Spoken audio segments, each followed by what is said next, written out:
Okay, we are episode number 9 of the Teflon Tales. For people joining for the first time, the Teflon Tales is really uh, exposing people like Tom. I'll explain, I'll have Tom introduce himself in a bit. But Teflon Tales is really about 4 things. And I uh, accord this to one of my previous guests, Rashmi Keta, who actually put this together for me. It's really number one is how quickly do you get fired up, right? So Teflon gets hot really quickly.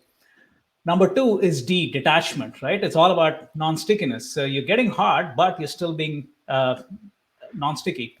The third one is balance, and the fourth one is really the ability to constantly be flexible. So those are the 4 things. So anything that Tom and I are going to talk about is really about based on this. So Tom, why don't you introduce yourself to our viewers and listeners, and let's get going. Okay, my name is Tom Broxham, and I'm a Canadian living in New Zealand. I was supposed to come here for 2 weeks, and that was in 2015, and I'm still here. So my background is in accounting, but on the side, I have what I call the Broxham Network.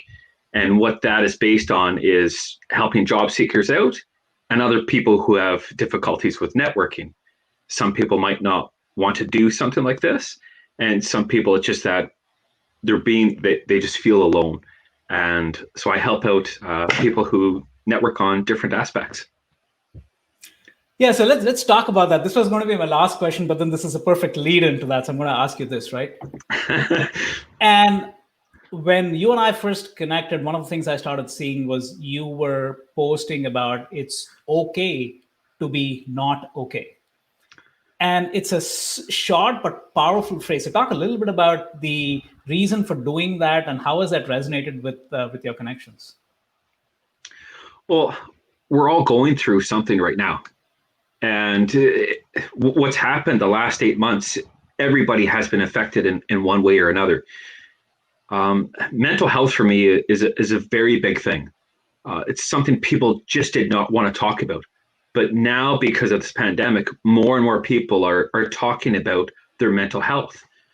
Before, when I did a talk on depression and social anxiety, the executives where I worked are like, you really want to do that talk? I'm like, yeah, I have no problem with that. Mm-hmm. But because it was such a taboo subject and people didn't want to talk about it, I went up and I did it. I did fine with it. And then people will come up to me afterwards. But I just really want people to know that, like, we're all going through something right now. And it's different avenues of what you're going through. As you're working from home and you're in isolation, some people are by themselves. Like my mom is living by herself and she's cut off from a lot of different people. But as you're working from home and you have kids, you have your partner, you have different things that are happening. And it's just really about people knowing that, hey, not every day you're going to be your best, and that's okay. If you show up to work every now and then, you're a little on the cranky side, it's going to happen. And you just have to really realize that that is okay. No, it's, I mean, as you were saying, I was kind of internalized myself because to be honest, I mean, I've had one of those days. It's like, and then 5 p.m. It's like, man, I got to do LinkedIn Live, right? So I got to, it's something I really look forward to, but still, it's still, I mean, it's hard out here. We have fire danger, the power could go out. I mean, there's all kinds of things going on in my head, but I said, hey, I got to show up. So talk a little bit about you have a job and you're doing this networking thing, and how do you stay fired up? How do you stay detached at the same time while doing so many of these videos and connecting with people? It's quite funny because so my commute time, I leave my house at around 6:40 in the morning, give or take, and I get to work at 8:30. Wow, my commute time is about 2 hours a day. That's just one way. And so I've got nearly 4 hours of commuting every day, plus the working 40 hours a week, plus, the lunchtime that's in between there. Yep. And my son is nearly 5 months old. That's enough. That's more than enough to have to deal with. Yes. So what do? I pile on from there, and I'm creating this brand, the Broxham Network, on top of that. And sometimes there is those days where it's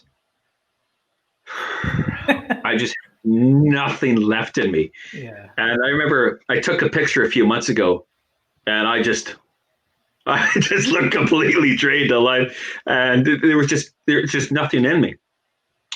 What helps me out though is it's some of the connections that I've made over the past few months. And sometimes you end up spending a lot of time like boosting each other up. Yeah. And one of my connections, one of my good friends now, Gene, we just connected a few months ago, and he said, "Hey, do you want to actually do a chat? Do you want to have a call?" Because I'm like, I want to get to know who my connections are, and he's been a big support for me, and I've helped him out every now and then, just sending that message of what's going on, how are you doing, and that could boost people up. And same with sometimes it might even just be somebody engaging with your posts that are on LinkedIn, and then all of a sudden you get someone engaged with it, or a comment just saying like, "Oh, this is really great. This is what I need to hear." And you're like, "Oh, so it is vibing with some people, and people are enjoying that, and that'll give you that little boost up." And sometimes it is about saying like, "Hey, I'm not doing so well. Like, I need some help." And sometimes that'll help. And other times it's, "All right, I'm just getting up, I'm running the dog, and I'm going to go work out. And that's the only thing I can do to get myself going." But it's just finding whatever it is for you to help build yourself up. But some days it is exhausting, and I've just got nothing left in the tank. And I'm like, "No, I'm done. I'm not doing anything now." Yeah, I've been there, Tom. So yeah, I think it completely resonates with you. And the other part that you mentioned, which I think it is something that is so powerful, right? I mean, these connections. Even you and I talking is because Katrina Furman, a prior guest of mine, she and I connected, and she is the connector queen, but she's really goes out of her way to make the connections, and she connects Yeah. you and me and you and I. So it's kind of, yes, you are right. I mean, we're all struggling in our own ways, but at the same time, there's so much opportunity to think beyond what we used to think, right? The four walls, our Yeah. community. It's like, hey, the world is flat, as Friedman wrote many years ago, right? And it's literally there. So switching topics a little bit, right? And I got this off your LinkedIn profile. Yeah. You've drowned not once, not twice, not three, four times, and you are a champion swimmer right now. You're afraid of fear of heights, and you've gone hiking, you've gone zip lining. So I'm just taking those two things, right? Which is Yeah. one of the things that people struggle with, right? Okay, so you talk about Teflon, you talk about, hey, you can get hot really quickly, but you have to get over the fear, right? How do you get Yeah. from being at zero and getting to 60? And for right or for wrong, I think, as we talked about, because the world is flat and because we are hyper connected, there are so many high achievers out there, right? So it can also dampen your ability to do anything, because you're seeing, hey, that 10,000 podcasters, right? If I'm wanting to start a podcast right now, what chances do I have? So how do you kind of get over that inertia initially, and then get over the fear like you've done for just the swimming and fear of heights? It's for me, it's that drive of, this is what I want and this is what I'm going to do. The initial aspect is, I don't want to, and why am I going to try to do this? And Yeah. so, talking about when I was 3 years old, I drowned. Then, when I was 8 years old and 13 years old, I was pushed in the water from my bullies. That's more than enough to be like, okay, that's it. I'm never going in the water again. Right. But as I started traveling and I started seeing what I was missing out on, and then it was one picture that I saw that is what boosted me up. And it was somebody swimming with a whale shark. And I thought, I want this experience. And I still want to get that experience. But if I can't even get in the water like waist deep, I can't go swim with the biggest fish in the ocean. Like, there's no way I could do that. So I had to start from that very basic, very beginning, where it's get in the water, put your head back, and completely submerge yourself. The day that I went to do that, I was terrified beyond belief. And I thought, no, no, no, no. And the class was for, I think it was ages 12 and up. I thought, there's going to be little 12-year-olds there picking on me because I can't swim. And I went and I did the class, and trying to get into the water, like to completely submerge myself. I sat there and just all I was doing was trying to catch my breath and trying to catch that one right breath. Yeah. And this has been one of the most important things that I've learned. Once I caught that breath and I submerged myself and I came back up, I'm like, that's not that bad. Yeah. What was I so afraid of? And I kept on going back for the lessons. And I got better. I'm still a terrible swimmer. But for me to be a terrible swimmer, like that's incredible because I could never even get past my waist. And so every single time I get into the water now, I have to fight with those fears. Mm-hmm. And I sit there and it's trying to catch that right breath. And if there is any negative comments in my head, being able to control those and then committing myself and diving in. Public speaking, I actually used to hate that. It used to be one of my biggest fears. Just before I go up, I'm nervous and I'm just trying to catch that right breath until I dive in. And same with hiking and zip lining, anything that I have a fear of, it's first like just recognizing what that fear is. And then catching that right breath, doing a little self-talk, be like, hey, this is going to be okay. We can get through it. And then committing to it. And quite often with fears, people will be afraid, like, do I really want to do a podcast when there's everybody else doing it? Yeah. Everyone else might be doing it, but why aren't you doing it? And some of that is being able to control like the fears and any anxiety that might be in you, like, well, nobody will watch it, and this is the same thing with even posting in beginning. Yeah. It's, oh, I had one person comment or one person like it. Well, what's the point of doing this? Yeah. Keep going and be consistent and just keep trying to do it. Like after drowning once and nearly 3 other times, like that's it. I should have just been done. It was a year ago. I was in Thailand with my wife on our honeymoon, and we were snorkeling in the water. All of a sudden, I got to a point where I start to panic and I need to get out. Uh-huh. The last thing I could do was just call up to her. I had to grab my snorkel mask off and call to her. Then we went back to the beach. I sat there for 5 minutes. I'm like, okay, let's go. And I went right back in. And I didn't think anything about it. But it's about controlling whatever voices are in your head and being able to just calm yourself down. No, there's a lot over there. I think the one thing that you mentioned, which I've become a huge fan of, I wasn't good at it myself. I'm still just trying to get there, is consistency, right? And even this, like we talked about over here, this is LinkedIn Live. It's late evening East Coast. It's evening in the West Coast. It's morning where you are in New Zealand. And people have lots of distractions. And therefore, even the most well-intentioned people who had looked at your post and my post, who may have wanted to be here live, hey, there's more important things to do, right? But what I have seen is people engage when they want to engage, how they want to engage, right? So therefore, something like this, which has a digital trail behind it, and this gets posted on LinkedIn, and people get to see a few things, maybe something that Tom said that resonated with them.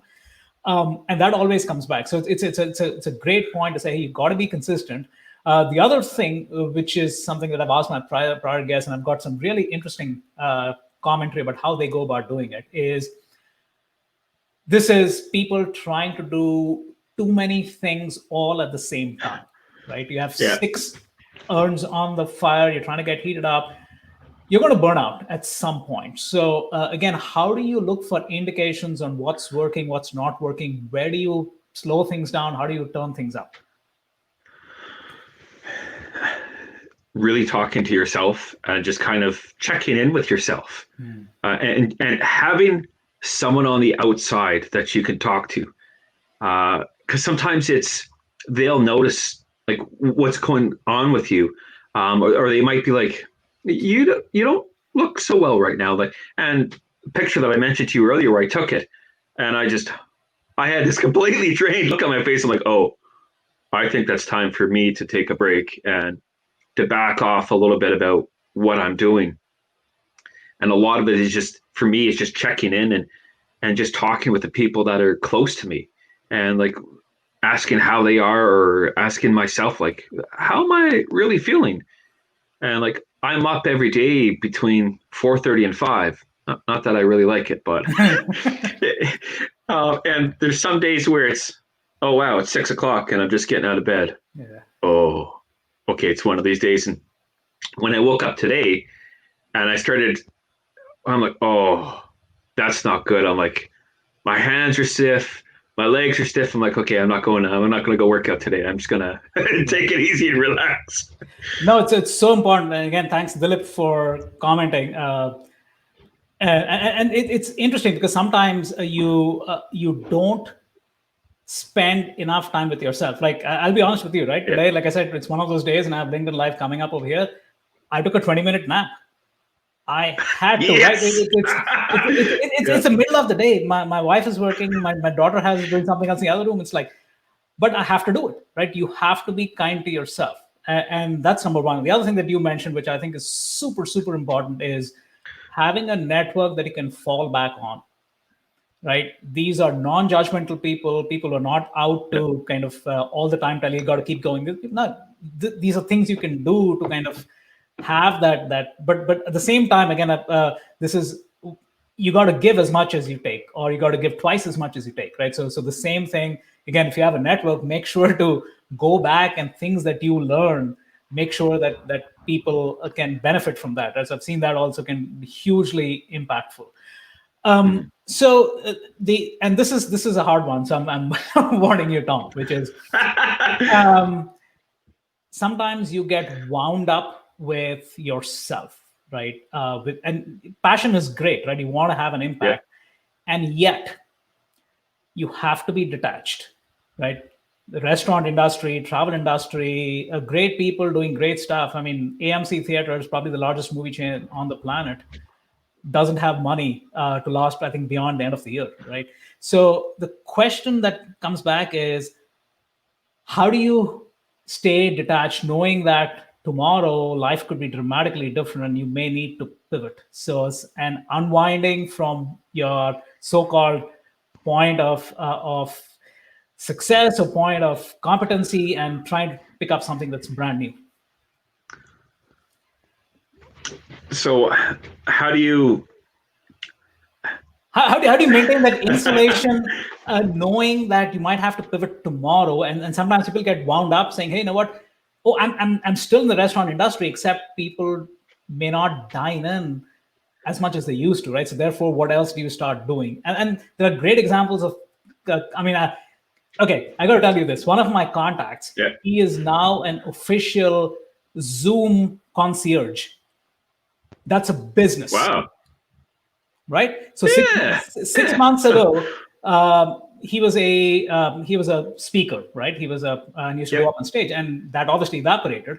And now, virtual event organizers, companies that are hosting webinars, bring him in so he can tell them, hey, what's the best practices? He can be there as a concierge through the Zoom thing. And I was like, that's a pivot, right? So if he had stuck on to, I'm this main stage keynote speaker, that gig is gone. And here he is doing this. And I was like, wow. So again, how do you kind of stay passionate, stay driven, yet knowing that you might need to do something else tomorrow? I told you because I've gone through. No worries. Because I've gone through some of the things that I have, sometimes I can just recognize, like, every now and then I've been, a few years ago, I was at the doctor's office, and he said, well, like, how's your stress level? And I told him, oh, I'm doing this, and this. So he's like, oh, wow, that's a lot. That would cause a lot of people stress. I'm like, no, I'm not feeling stressed about it. He's like, oh, okay then. But what I first started was 8 months ago. I was about to start trying to do some networking in one different aspect. COVID hit, and then it was, everything I was just about to start working on fell through. Mm-hmm. And I was like, I recognized that where there were issues in New Zealand with the job market and with people who are looking for work. And these are some aspects that I know from when I was in the job market. And not just that, but when I was in the job programs in Canada. And so there's certain aspects where I'm like, I can jump in here and I know I can help out. And some of it is just from using my own experiences and what I've gone through as a job seeker. And so I had to do this pivot where it was, well, I'm going to start going this way instead of that way. And for me, it was just recognize it. And it can be hard though, when it's, okay, well, I'm working through here. Oh, wait, this is just falling right off. And now where do I go? And there's this little image that I always keep in my head. And it's just a person biking up a hill. And it's like, this is your plan. And then it shows reality, and it shows like there's a gutter here, there's a rain cloud going over, a little lightning, and it blows up the bike, and the person still keeps on continuing on. And I look at that, I always think, like, so many people, that is their plan. Like, when you're being interviewed and they say, where do you see yourself in 3 to 5 years? Yeah. Well, this might be where you see yourself 3 to 5 years, but who knows what things can come up in there. And sometimes it's like, think about yourself. Like, did you imagine doing this podcast? No. I can answer that after. I mean, like, it's such an important point. And again, going back to something that Dilip, I know you'd asked this question over here. It's a super important question, right? Which is, how do you prioritize, right? And so, Yes. Tom, I'm going to put you on the spot. So how do you prioritize what to do, when to do, how to do it?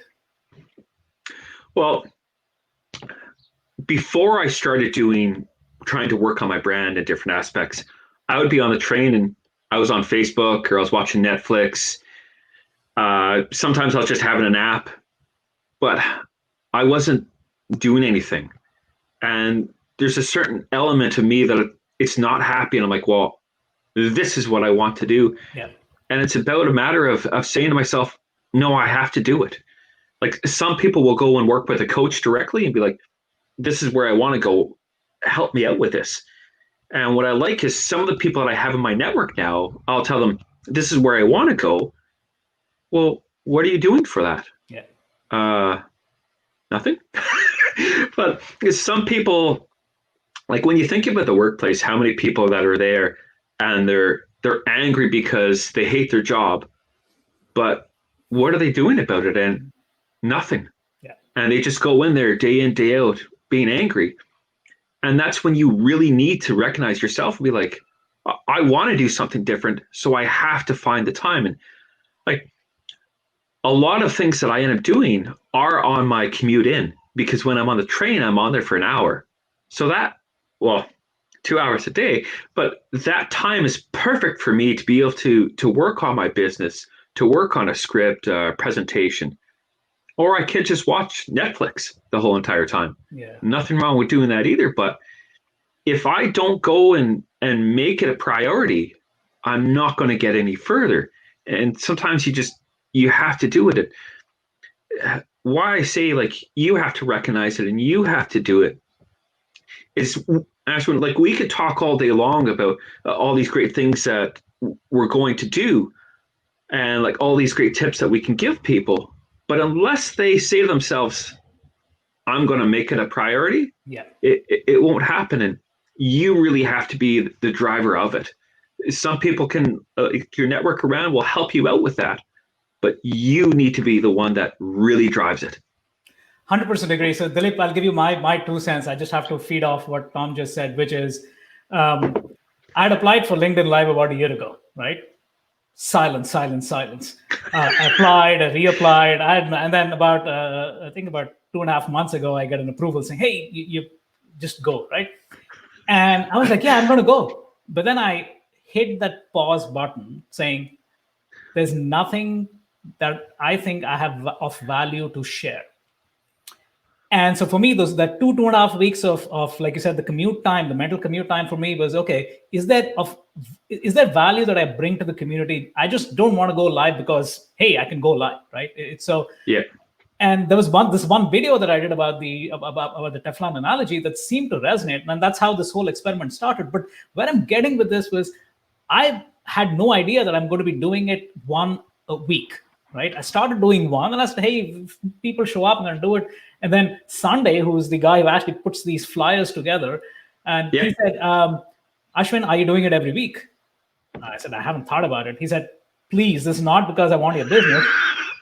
Put a time, put a week, it will start happening. You have to." And again, where do I find time to do that? How do I prepare for this? It does take time, right? But to your point, you will find the time, right? I think ultimately, if there's a purpose behind where you want to get to, having that consistency, having that discipline, I think has done, at least for me, it's like, I hadn't even imagined I'm going to be doing this every week, and you're the ninth, and I have at least another 6 more scheduled over the next month and a half. So it's amazing. So one, I know we are kind of at the end of it. So one final thing that COVID has taught you that is muscle memory inside of Tom that you want to share with the viewers?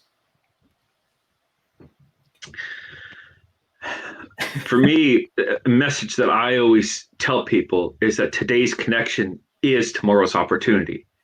And the reason why I say that one again and again and again is you never know what'll come up. Like the way we connected, I connected with Katrina, and I don't remember how. Yeah.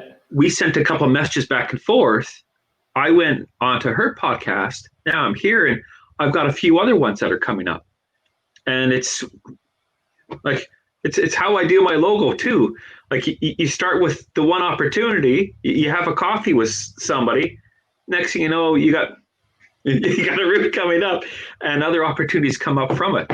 And I always tell people, like, you never know when that'll happen.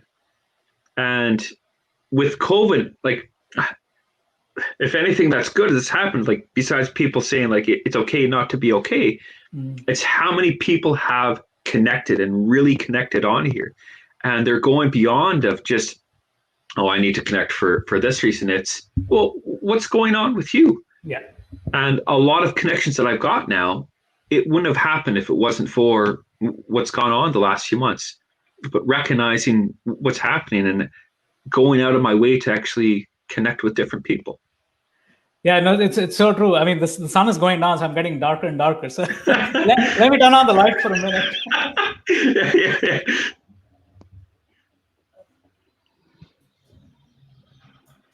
Yeah, it's one of those things you don't plan for. Hey, the sun just went down. It's like, no, what's going on? It's like, so I just add my 2 cents to what you said, right? Which is the ability to kind of constantly evolve. And I've done about 160 plus podcasts. And then just at the time COVID hit, there were like people at home. So there was this, hey, what if you start doing the video thing? So on my work side, I do something called TechCast. We pivoted from doing audio only to video, and then LinkedIn Live hit. It was just like the story continued. But the other piece that you and I were discussing, which is really the understanding that, yes, quote unquote, people have more time, but they have enormous amount of distractions, and there are lots of LinkedIn Lives and lots of podcasts, lots of people doing lots of things. So why should they be spending time with you? Right. So for me, one of the big learnings of this, it's a half an hour podcast, right, or LinkedIn Live. After this, there's a video that's going to be available. I'm going to share it with you, Tom. And it's the ability to say, hey, what is the 90-second blurb that you want to share with your community, right? So for me, that big learning of saying, hey, just assume people don't have time, assume that you've had no past success, so they're not going to accord you any importance. And yet there is something that you want to give them in bite-sized chunks. And then they might come back and accord you, hey, if 2 minutes you were not bullshitting, so I'm going to give you 5 minutes. And that might be, and it's one of those big learnings for me. Where it's like, hey, there are only 10 people showing up on LinkedIn Live. Yeah, but they have 20 other things going on. Why should they show up over here, right? And like we discussed, people show up later. They need to know why they want to be listening to you. So it's one of the things that's kind of helped me rationalize the fact that people are distracted, people are overwhelmed, and that is probably going to be there for a while. So therefore, give them a reason to accord you those few precious seconds of their life, and then they might come back again, right? So Tom, again, always great. I knew this was going to be a great conversation. Hopefully, the viewers get value out of this. I know I did. And stay safe. And looking forward to following you on LinkedIn and every platform that you're on. That's good. Thanks for having me on. I really enjoyed it. Thanks, Tom. Yeah. Thanks.